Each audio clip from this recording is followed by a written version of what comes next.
John को programme को inject करने के लिए तैयार कर लिया था, जो कि एक एआई रोबोट प्रोग्राम था।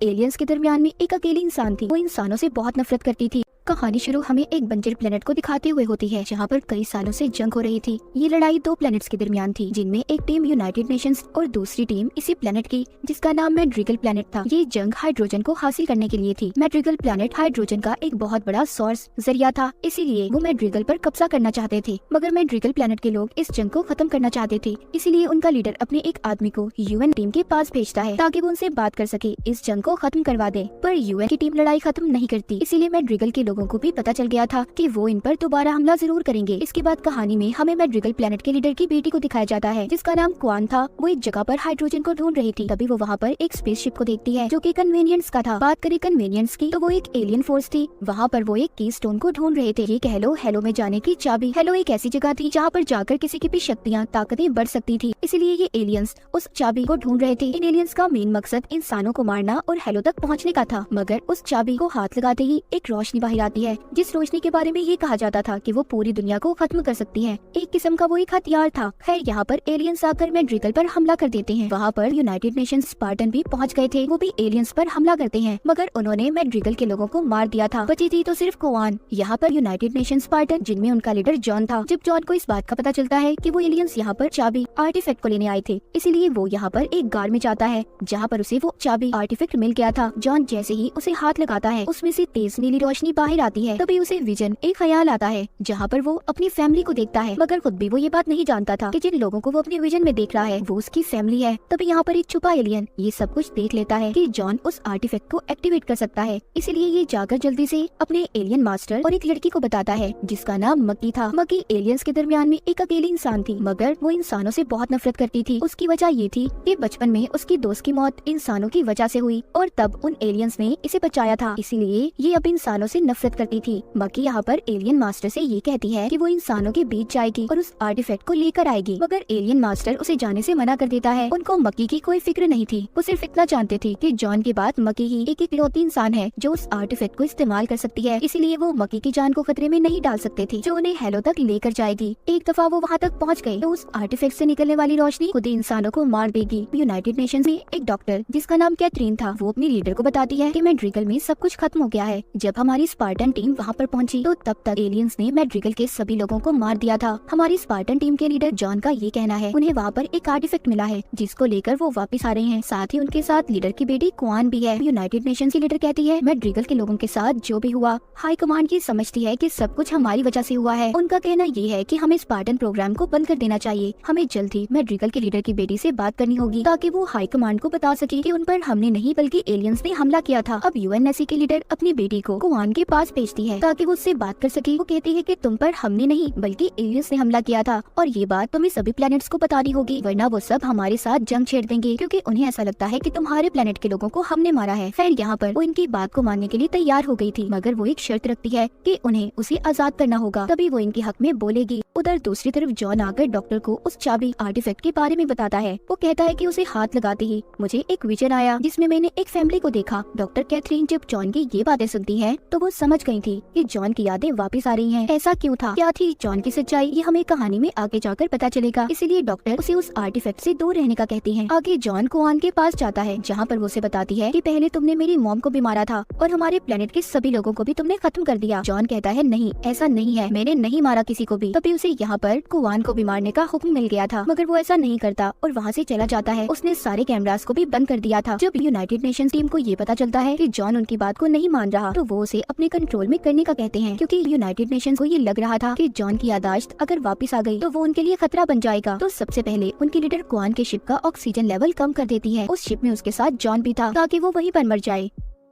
लीडर उनकी शिप को ऑटो मोड पर लगाकर उड़ा देती है और साथ ही ये भी कहती है कि क्वान के साथ उन्हें जॉन को भी खत्म करना होगा। मगर डॉक्टर कैथरीन ने लीडर के हुक्म को बदल दिया था। वो स्पार्टन की टीम को मना कर देती है कि कोई भी जॉन को नहीं मारेगा, बल्कि उन्हें उसे बचाना है। दरअसल स्पार्टन की टीम को इसी डॉक्टर कैथरीन ने बनाया था। उसने इनके अंदर ऐसी डिवाइसेस को लगाया हुआ था कि जिससे वो सिर्फ इसी का हुक्म मानेंगे। उधर दूसरी तरफ जॉन जिस शिप में था वो क्रैश हो गया था। जब जॉन को ऐसा लगता है कि वो फंस चुका है, तो जो चाबी आर्टिफैक्ट उसके पास था वो उसे हाथ लगा देता है, जिससे उसमें से रोशनी निकलती है। वहाँ पर यूनाइटेड नेशंस का सारा सिस्टम बंद हो गया था, जिसके बाद जॉन और कुआन वहाँ से निकल गए थे। इसके बाद यूनाइटेड नेशंस के साथ हाई कमांड के लोगों की मीटिंग होती है। यहाँ पर डॉक्टर कैथरीन सबको बताती है कि मैंने स्पार्टन की टीम के लिए एक प्रोग्राम तैयार किया जो उन्हें दुश्मन से लड़ने में काफी मदद देगी, उनको एआई यानी रोबोट्स में बदल देगी, जिससे उनकी ताकतें भी बढ़ जाएंगी और सबसे बड़ी बात फिर हम उन्हें जैसे चाहे कंट्रोल कर सकते हैं। दूसरी तरफ हम जॉन को देखते हैं जो कि कुआन के साथ एक जगह पर आया था जहाँ पर उसका दोस्त रहता था। जॉन का दोस्त भी पहले स्पार्टन प्रोग्राम में ही था, मगर जब उसे उनकी सच्चाई के बारे में पता चला तो उसने प्रोग्राम को छोड़ दिया। इस प्रोग्राम को दरअसल डॉक्टर कैथरीन ने बनाया था, जिनमें वो 6 साल के बच्चों को अगवा करके उनकी मेमोरी यादों को ब्लॉक कर दिया जाता था और उनकी फैमिली के पास उनके क्लोन्स यानी उनकी हमशक्ल बनाकर भेजे जाते थे ताकि उनकी फैमिली को कोई शक न हो, और बाद में उन क्लोन्स की किसी वजह से मौत हो जाती थी। जॉन के दोस्त को जब ये बात पता चली तो उसने स्पार्टन की टीम को छोड़ दिया। अब खैर जॉन जो अपने दोस्त के पास आया था वो अपने दोस्त को बताता है कि जैसे ही मैं इसको हाथ लगाता हूँ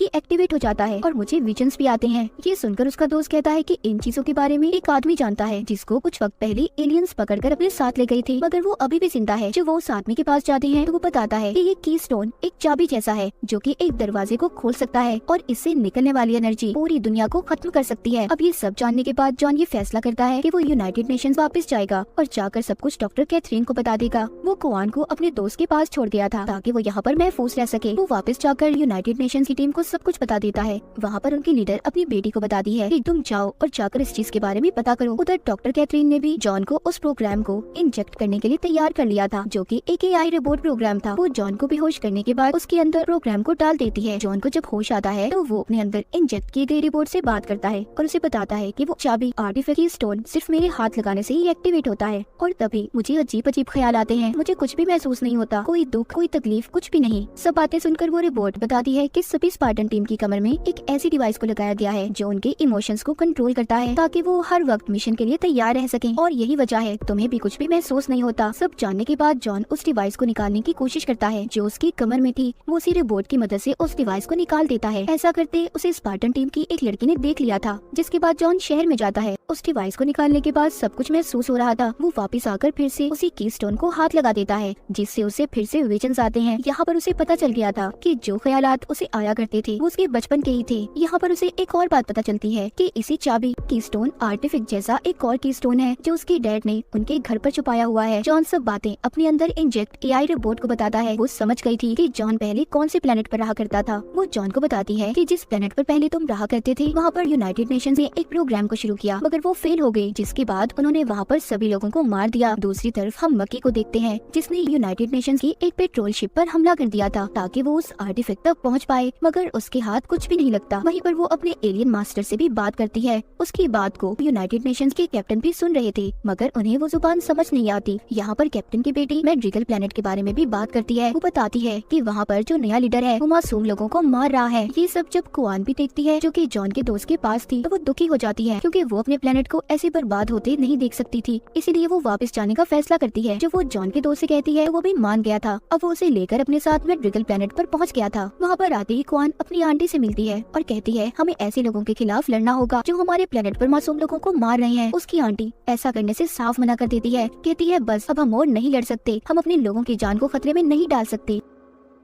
वहाँ पर थोड़ी ही देर बाद नए लीडर की भेजी कातिल आ गई थी जो कुआन की आंटी को मार देती है। जब वो कातिल वहाँ पर कुआन को भी मारने की कोशिश कर रही थी तभी वहाँ पर जॉन का दोस्त आकर उसे बचा लेता है, मगर आगे जाकर कुआन जॉन के दोस्त पर हमला करती है क्योंकि अब वो उसके साथ नहीं रहना चाहती थी और वहाँ से भाग जाती है। आगे जाकर वो एक तूफान में फंस गई थी। तभी वहाँ पर कुछ लोग आते हैं जो उसके मुँह पर कपड़ा डालकर उसे अपने साथ ले गए थे। जब कुआन को होश आता है तो वो देखती है वो कुछ अजीब से लोग थे। कुआन वहाँ पर एक औरत से मिलती है जो देखने में बहुत अजीब थी। वो आग से कुआन को पानी बनाकर पीने को कहती है, जिसको पीते ही वो बेहोश हो गई थी। तभी उसे एक सपना आता है जिसमें वो जॉन से लड़ रही थी और फिर जॉन कुआन को एक कुएं के पास लेकर जाता है। वहाँ पर उसकी मुलाकात उसके डैड से हुई थी। उसके डैड उसे बताते हैं कि तुम्हें एक दरवाजे की हिफाजत करनी है जो कि इसी प्लेनेट के नीचे बना हुआ है, पर वो दरवाजा खोलने से क्या होगा मैं नहीं जानता। ये सब जानने के बाद कुआन दोबारा से होश में आ गई थी। वो होश में आकर उस औरत से पूछती है कि मुझे वहीं पर जाना होगा जहाँ से सब कुछ शुरू हुआ था। जिसके बाद वापिस से अपने डैड के घर आ जाती है जहाँ पर उसे कुछ खत मिलते हैं। साथ ही वहाँ पर जॉन का दोस्त भी आ गया था। वो कोआन से कहता है, मैं ड्रिगल के नए लीडर के लोग तुम्हें ढूंढ रहे हैं, इसीलिए मैं यहाँ पर तुम्हें बचाने आया हूँ। तभी वहाँ पर लीडर के लोग भी आ गए थे।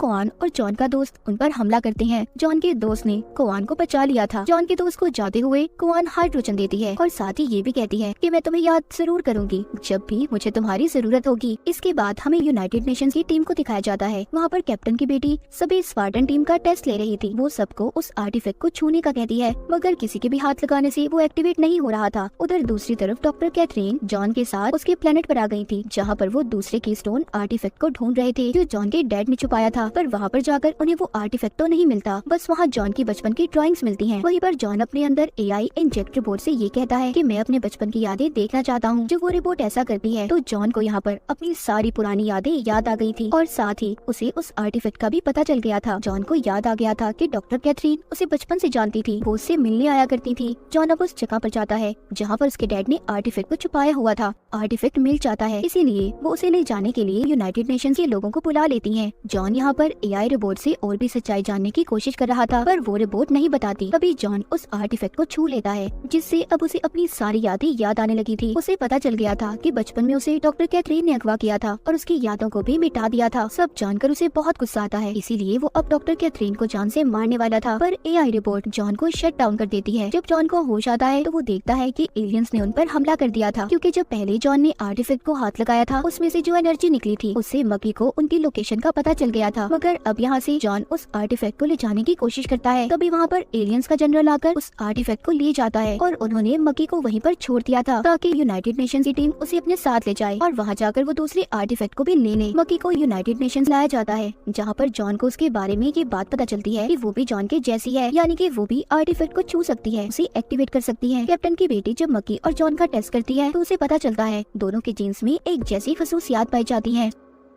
जॉन कैथरीन के पास जाता है और पूछता है कि तुमने ऐसा क्यों किया, क्यों तुमने हम लोगों को हमारे माँ बाप से दूर कर दिया। डॉक्टर कैथरीन कहती है कि मैं जानती हूँ सबके बारे में, पर मैं ये सब फ्यूचर आने वाले वक्त के लिए काम कर रही थी। मैं एक बहुत बड़ी स्पार्टन टीम को बनाना चाहती थी। सब बातें सुनकर जॉन को बहुत गुस्सा आता है। वो वहाँ से चला गया था और ये बात जाकर अपनी टीम की एक लड़की को भी बता देता है। अब जॉन कैप्टन की बेटी के पास आता है और कहता है कि तुम मेरा दोबारा टेस्ट करो ताकि मैं एलियंस के बारे में पता कर सकूं कि वो कहाँ पर हैं। यहाँ पर जैसे ही जॉन उस आर्टिफैक्ट को हाथ लगाता है तो उसका असर मकी पर भी हुआ था। वो दोनों हेलो में पहुँच गए थे, जिसके बाद दिखाया जाता है एलियंस ने एक प्लेनेट पर हमला कर दिया है। ये सब देखकर यूनाइटेड नेशंस ये फैसला करती है कि उन्हें जल्दी इन एलियंस को खत्म करना होगा, क्योंकि ये अब सबके लिए खतरा बनते जा रहे थे। यहाँ पर जॉन सबसे कहता है कि हमें एलियंस का पता मक्की बता सकती है, पर एक शर्त पर, अगर वो उस आर्टिफैक्ट को मेरे साथ हाथ लगाएगी तभी ऐसा मुमकिन है। यूनाइटेड नेशंस भी इस बात के लिए मान गई थी। जॉन मक्की को पसंद करने लगा था और ये बात जाकर AI रोबोट कैथरीन को बता देती है। अब वो मक्की से राब्ता करती है, कहती है कि मैं सब कुछ जानती हूँ तुम्हारे और जॉन के बारे में, मगर हाँ ये बात याद रखना, उस आर्टिफैक्ट को छूते ही दुनिया तबाह हो जाएगी। अगर तुम चाहो तो मैं तुम्हारी मदद कर सकती हूँ, हम उसे चोरी करके दुनिया को बचा लेंगे। मगर कैथरीन की बातों पर मक्की को बिल्कुल यकीन नहीं आता और वो कनेक्शन को खत्म कर देती है। अब कैथरीन यहाँ पर सब स्पार्टन की टीम को बताती है कि जॉन की जान खतरे में है, हमें उसे बचाने के लिए आर्टिफैक्ट को चुराना ही होगा। ये सब कुछ डॉक्टर कैथरीन जानबूझकर कर रही थी, असल में तो आर्टिफैक्ट को वही हासिल करना चाहती थी। उधर मक्की यूनाइटेड नेशंस की कैप्टन और लीडर तक पहुँच गई थी। वो कहती है कि सभी स्पार्टियंस अब आपके दुश्मन बन गए हैं, सब आपके खिलाफ हैं। तभी उधर कैप्टन की बेटी आ जाती है जो मक्की की सच्चाई बता देती है कि ये एलियंस के साथ मिली हुई है। सब जानने के बाद वहाँ पर उन लोगों ने उसे पकड़ लिया था। तभी मक्की को दोबारा से सब पुरानी यादें याद आती हैं कि कैसे इंसानों की वजह से उसकी दोस्त की मौत हुई थी। मक्की गुस्से में आकर आर्टिफैक्ट को छू लेती है, जिससे काफी ताकतवर एनर्जी निकलती है। मक्की उस आर्टिफैक्ट को अपने साथ ले गई थी। वहीं पर जॉन को भी यूनाइटेड नेशंस के लोग रोक लेते हैं। अब जॉन और कैप्टन वहाँ पर उन्हें प्रोग्राम की सच्चाई बताते हैं, जो कि एक AI रोबोट प्रोग्राम था। डॉक्टर कैथरीन अब फंस चुकी थी, इसीलिए वो वहाँ से भाग जाती है, मगर जल्द ही कैप्टन के लोगों ने उसे पकड़ लिया था। कैथरीन को बताया जाता है कि उसे मौत की सजा सुनाई गई है, मगर कुछ ही देर के बाद कैथरीन को दिल का दौरा पड़ता है और वो मर जाती है। यहाँ पर कैप्टन की बेटी को ये बात समझ आ गई थी कि ये डॉक्टर कैथरीन नहीं बल्कि उसका क्लोन था। असल डॉक्टर कैथरीन अभी भी जिंदा है। जॉन भी अब AI रोबोट के बताए हुए प्लेनेट को ढूंढ रहा था जहाँ पर एलियंस थे। जॉन AI रोबोट से पूछता है तुम्हें तो कैथरीन ने बनाया था, तो तुम मेरी मदद क्यों कर रही हो? वो कहती है मुझे कंट्रोल करने के लिए नहीं बल्कि सीखने के लिए बनाया गया है। मैं किसी भी गलत काम में गलत इंसान का साथ नहीं दे सकती। उधर दूसरी तरफ मक्की को दिखाया जाता है जो आर्टिफैक्ट को लेकर और एलियन मास्टर के पास आ गई थी। एलियन मास्टर उसे वहाँ पर आर्टिफैक्ट को एक्टिवेट करने का कहते हैं। वो एलियन अपने साथी से कहता है कि जब इस आर्टिफैक्ट से हेलो का दरवाजा खुल जाएगा तो आर्टिफैक्ट से निकलने वाली एनर्जी बाहर आएगी, जिससे खुद ब खुद मकी और बाकी के इंसान मारे जाएंगे। जब मकी ये सब कर रही थी तभी जॉन अपने साथियों के साथ एलियन के प्लैनेट्स पर पहुंच गया था। वहाँ पर पहुंचकर वो सभी एलियंस को मार देता है, मगर एक एलियन जो जॉन को बुरी तरह मार रहा था, मकी जॉन को बचाने के लिए उस आर्टिफैक्ट को एक्टिवेट कर देती है, जिससे दोनों हेलो में पहुंच गए थे। एलियन मास्टर को ऐसा लग रहा था कि वहाँ पर जाकर मकी ने एक खुफिया दरवाजे को खोल दिया है, जहाँ पर हम डायरेक्ट गॉड से बात कर सकते हैं। वो एलियन कहता है कि हम वहाँ पर मकी के जरिए जाएंगे और गॉड की जगह ले सकते हैं। उधर हेलो में जॉन मकी के साथ था। मकी कहती है कि हम वापस नहीं जाएंगे, मगर जॉन की एक साथी उन्हें वापस लाने के लिए मकी पर गोली चला देती है, जिससे दोनों हेलो से निकलकर असल दुनिया में वापस आ गए थे। जॉन को यहाँ से आर्टिफैक्ट के साथ साथ अपने साथियों की भी जान को बचाना था, मगर यहाँ पर एलियन दोबारा से जॉन पर हमला करते हैं, जिससे वो बेहोश हो गया था। अब यहाँ पर कैथरीन की बनाई एआई रोबोट जॉन की जान बचाने के लिए उसके अंदर पूरा कंट्रोल पा लेती है, जिसने सभी एलियंस को खत्म कर दिया था और उसने उस आर्टिफैक्ट को भी बचा लिया था, साथ ही जॉन की जान को भी। इसके बाद हम डॉक्टर कैथरीन को देखते हैं, जो अभी भी जिंदा थी। वो अपनी डायरी में ये लिख रही थी कि इंसान आने वाले खतरे के लिए तैयार नहीं है, जिसके लिए उन्हें हमें तैयार करना होगा। जिसके बाद जॉन को दिखाया जाता है, उससे उसकी टीम की लड़की बात करने की कोशिश करती है और इसी को दिखाते हुए सीजन 1 यहीं पर खत्म हो जाता है।